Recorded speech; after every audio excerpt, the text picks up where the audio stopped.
As I was pondering over this gospel today, I was thinking about how the Pharisees are the chief priests and the scribes and the elders, rather, the ones that are approaching Jesus. They're not open really to a dialogue. No matter what Jesus would answer them, they would have said, well, that's not right. If he had said, I do this by my own authority or by human authority or by, Son of David, they would have said, yeah, right, you don't have the authority to do that. If he had said, I do this on God's authority, they would have said, you're blaspheming. So there's no right answer there. And that's why Jesus said, okay, you take a step forward and say, are you going to come up with an answer? They were absolutely not open to any sort of dialogue. They were closed in heart and mind. I'm sure none of you have ever experienced that before.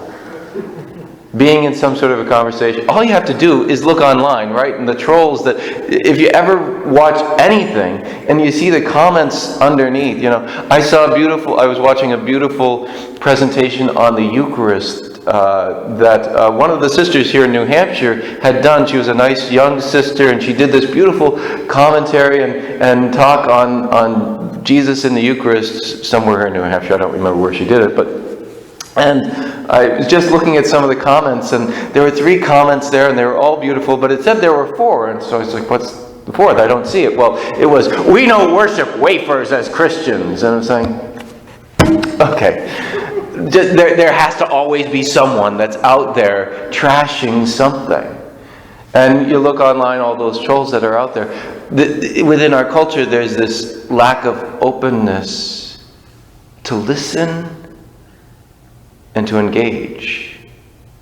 And while we can look out there and say, look at that, that's awful, look at how terrible they are, we have to first look in our own hearts and say, when I'm in conversation with someone, am I truly listening to them? I don't know about you, but very often in my life, when I'm listening to someone and they're talking to me, I'm formulating what I'm going to say back to them. Which means if I'm doing that, I'm not listening to them. Hard part with that when I'm ministering to someone is if I stop listening to them, I can't really get to what their real problem is. On the other hand, if I'm really listening and I'm not trying to formulate something and they go on for half an hour and then they want an answer to something, I'm like, oh, I wasn't planning an answer. I was just listening to you. I don't know what you said for the first part, now, oh dear. So there's a little bit of a problem with that too. But we look and say, are we truly open, paying attention, listening to the person in front of me?